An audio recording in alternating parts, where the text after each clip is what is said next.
أعوذ بالله من الشيطان الرجيم بسم الله الرحمن الرحيم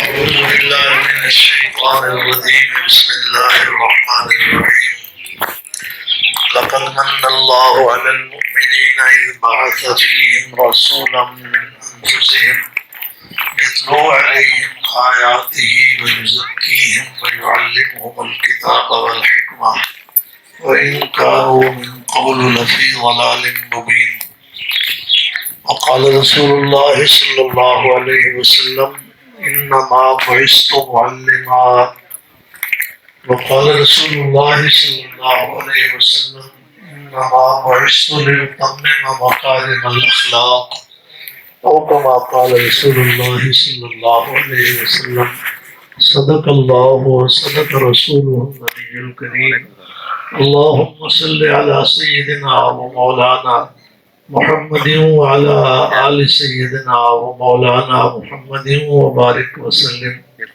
اللهم صل على سيدنا ومولانا محمد وعلى آل سيدنا ومولانا محمد وبارك وسلم اللهم صل على سيدنا ومولانا محمد وعلى آل سيدنا ومولانا محمد وبارك وسلم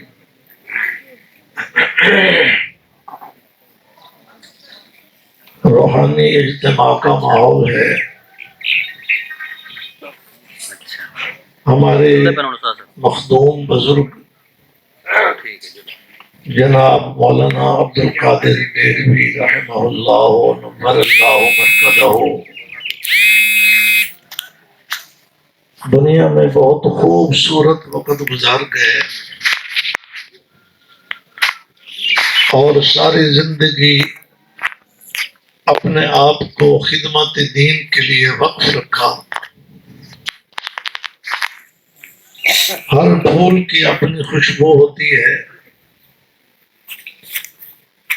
حضرت ڈیروی صاحب رحمہ اللہ کی خصوصیت تھی اعتدال. وَكَذَلِكَ جَعَلْنَاكُمْ أُمَّةً وَسَطًا. وسطاً کا معنی مفسرین عادلاً کرتے ہیں.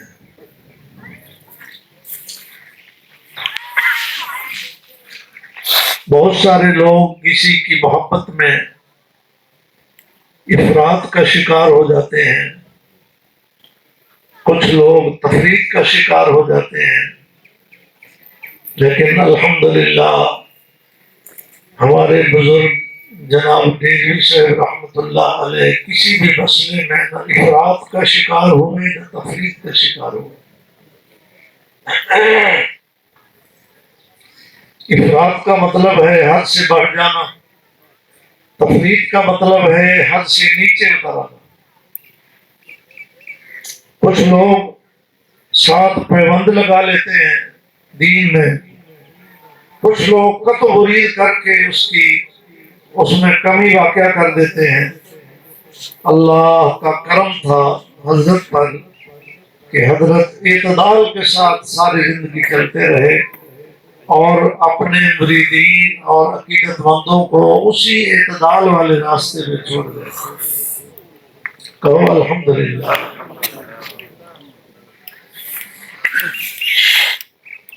بہت خوشی ہوئی کہ آپ کے دوسرے بیٹے کی دستار بندی ہوئی اور دور حدیث کر رہا ہے. ان کی ختم بخاری ہونے والی ہے.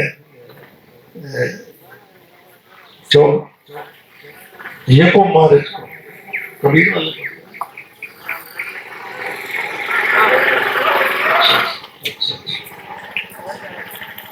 تو الحمدللہ اللہ تعالیٰ نے ان کو علم سے نوازا. یقیناً ان کے ابا محترم کی روح خوش ہو رہی ہے. ہمارا یہ ایمان ہے کہ بزرگ جب تک دنیا میں رہتا ہے اس کی دنیا میں برکات اور فیوزات ہوتی ہیں. لیکن پھر بھی وہ امتحان میں ہوتا ہے کیونکہ یہ دارالعمل ہے.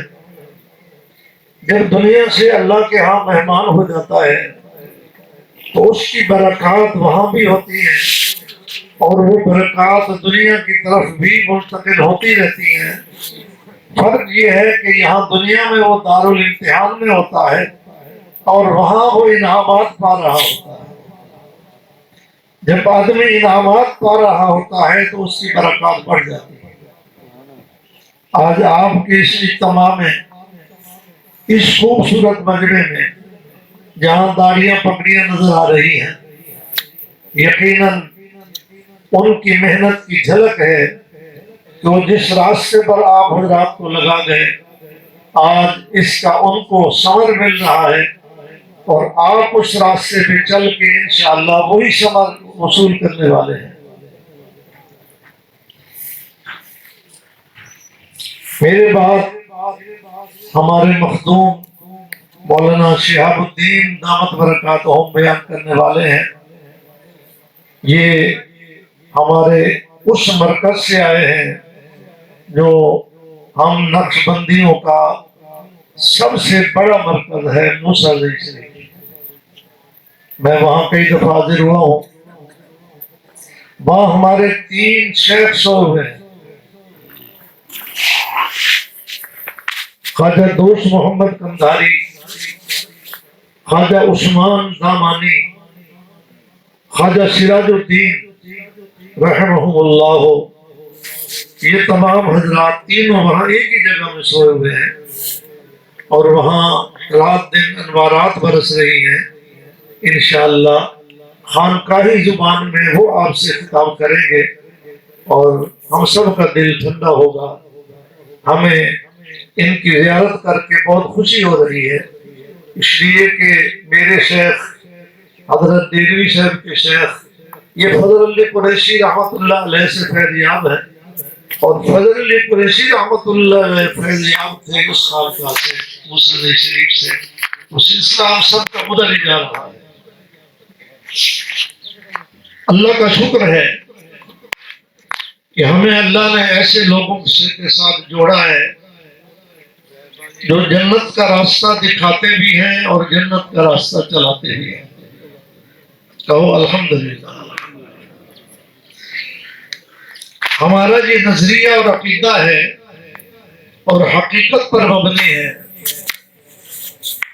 کہ جتنا بھی دنیا میں علمی اور روحانی فیض پھیلا ہوا ہے، اس سب کا مرکز ہے قلب مصطفیٰ۔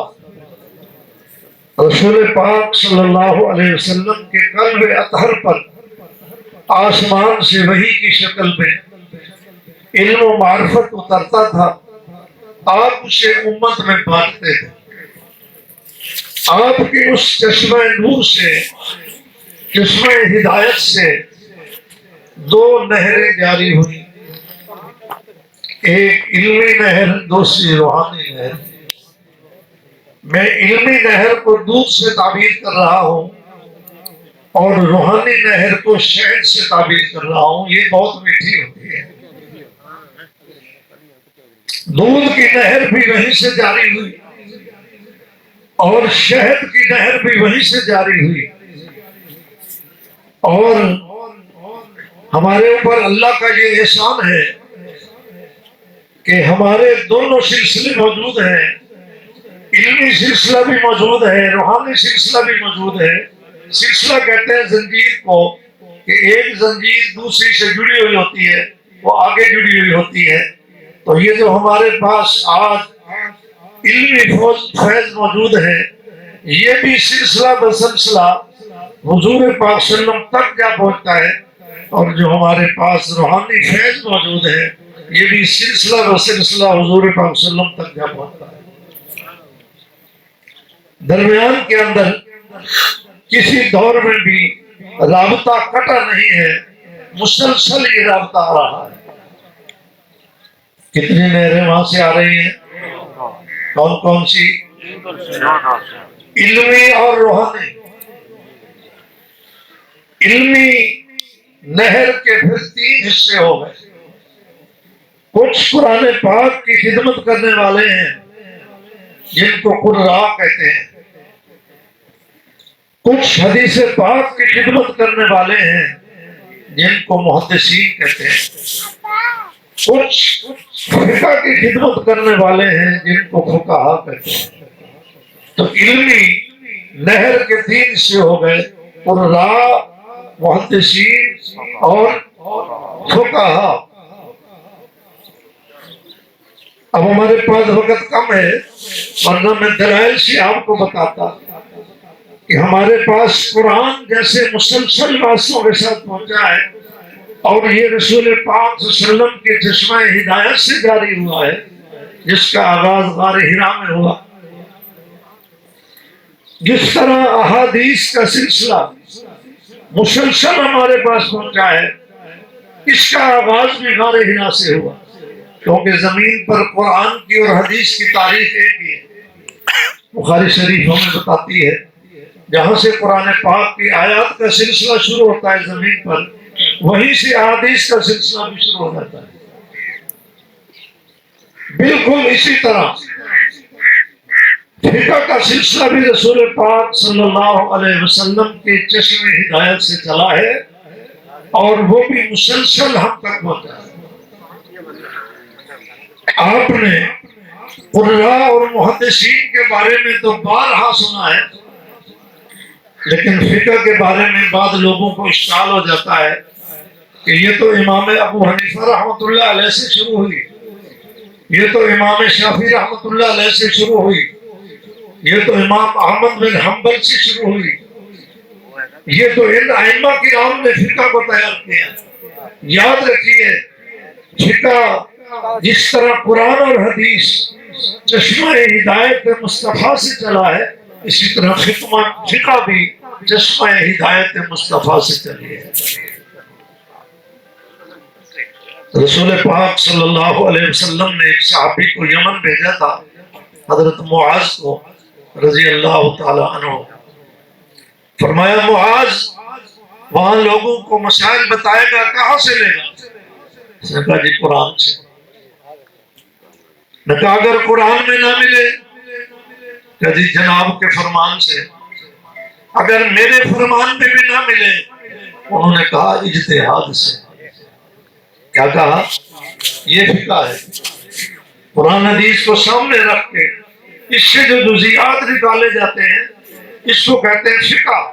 انہوں نے کہا میں اجتہاد کے ساتھ بتاؤں گا۔ وہاں اللہ کے نبی نے شکر ادا کیا، کہا اللہ تیرا شکر ہے، تو نے رسول اللہ کے قاصد کو اس چیز کی توفیق دی ہے جس کو رسول اللہ پسند فرماتے ہیں۔ فقہ کا آغاز بھی وہیں سے ہوا اور مسلسل آ رہی ہے۔ یہ 3 حصے ہیں علمی نہر کے، اور روحانی فیض جس کو تصوف کہتے ہیں، یہ مستقل نہر میں شہد کی شکل میں چلتا ہوا آیا، اور اس کی یہ نہر پھر 4 نہروں میں تقسیم ہو گئی: نقش بندی، قادری، سہروردی اور چشتی۔ ان 4 کا منبع اور مرکز جہاں سے یہ چلا ہے وہ ایک ہی ہے، وہ کیا ہے؟ قلب مصطفیٰ۔ تصوف کی یہ لائن بھی وہیں سے شروع ہوئی ہے۔ یہ بتانے کی اس لیے ضرورت ہے جیسے فقہ کے بارے میں 4 فقہ ہونے کی وجہ سے، ائمہ مجتہدین کی طرف منسوب ہونے کی وجہ سے لوگوں کو اشکال ہو جاتا ہے کہ یہ فقہ دوسری صدی سے چلی ہے۔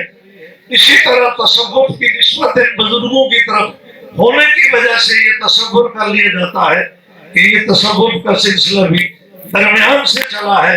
یاد رکھیے، اس طرح قرآن نبی کے چشمہ ہدایت سے جاری ہوا، حدیث رسول اللہ کے چشمہ فیض سے جاری ہوئی، فقہ رسول اللہ کے سینے سے جاری ہوئی، تصوف کا سلسلہ بھی رسول اللہ کے سینے سے جاری ہو۔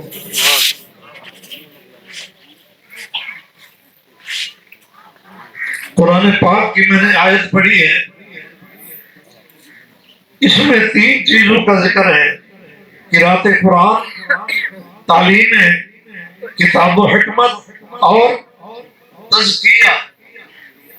لقد من اللہ علی المؤمنین اذ بعث فیہم رسولا من انفسہم یتلو علیہم آیاتہ ویزکیہم ویعلمہم الکتاب والحکمہ، کہ اللہ کے نبی قرآن پڑھ کے سناتے ہیں اپنے سامعین کو اور ان کے دلوں کو پاک کرتے ہیں۔ یہ تصوف ہے، دلوں کو پاک کرنا، ان دلوں کی صفائی کر کے دنیا کی محبت کو نکال کر اللہ سے جوڑنا، اللہ کی محبت، اللہ کی معرفت دل میں ڈالنا، یہ تزکیہ اور تصوف ہے۔ اس کو قرآن نے دوسرے نمبر پر ذکر کیا، اس کے بعد پھر کتاب و حکمت کی تعلیم کا ذکر کیا، وَيُعَلِّمُهُمُ الْكِتَابَ وَالْحِکْمَةَ۔ یہی تین چیزیں اللہ کے نبی نے اللہ سے مانگی تھی۔ حضرت ابراہیم علیہ السلام نے ربنا وابعث فیہم رسولا منہم یتلو علیہم آیاتک ویعلمہم الکتاب والحکمہ۔ میں آپ کو نکتہ بتا رہا ہوں کہ یا اللہ ایسا رہبر بھیج جو لوگوں کو تیری کتاب بھی سنائے، کتاب و حکمت کی تعلیم بھی دے اور ان کے دلوں کو پاک بھی کرے۔ یہاں ابراہیم علیہ السلام نے مانگتے ہوئے تزکیے کو چوتھے نمبر پر، تیسرے نمبر پر ذکر کیا، لیکن جب اللہ نے اس دعا کی قبولیت کا اعلان کیا تو کتاب و حکمت کی تعلیم کو بعد میں ذکر کیا اور تزکیہ کو پہلے ذکر کیا۔ اس میں نقطہ یہ ہے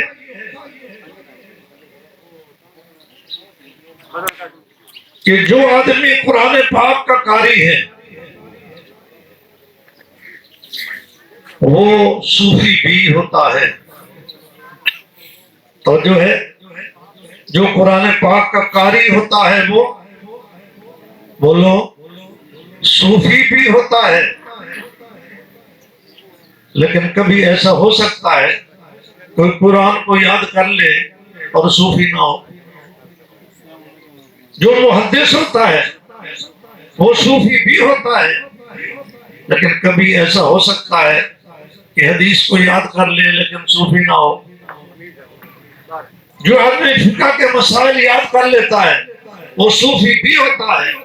اسی طرح آ رہے ہیں ہمارے تمام قراء صوفی بھی تھے، ہمارے تمام محدثین صوفی بھی تھے، تمام فقہ صوفی بھی تھے، لیکن ایسا ہو سکتا ہے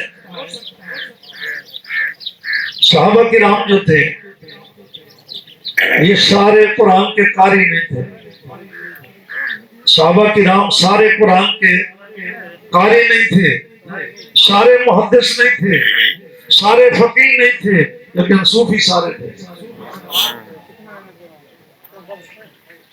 اللہ نے اس کو کتاب و حکمت کی تعلیم سے پہلے بیان کر کے اس بات کی طرف اشارہ کر دیا کہ کوئی قرآن کا قاری ہو کر ایسا ممکن ہے کہ صوفی نہ ہو، لیکن ایسا نہیں ہو سکتا کہ کوئی بندہ اس دنیا میں کامیاب ہو کر جا رہا ہو اور وہ صوفی نہ ہو۔ اس لیے جس صحابی نے نبی کے ہاتھ پر بیعت کی، ہاتھ پہ ہاتھ رکھا، کلمہ پڑھا، وہ ابھی قاری بھی نہیں بنا، ابھی عالم بھی نہیں بنا، ابھی فقیہ بھی نہیں بنا۔ بہت ساروں کو قاری اور عالم بننے کا موقع نہیں ملا، لیکن اسی مجلس میں یوں اس نے کلمہ پڑھا، نبی کے ہاتھ پہ بیعت کی تو صوفی ہو گیا، اس کا سینہ پاک ہو گیا۔ اس نے نبی کے ہاتھ پہ ہاتھ رکھا، نبی نے اس کے دل کو پکڑ کر رب کے ساتھ جوڑ دیا۔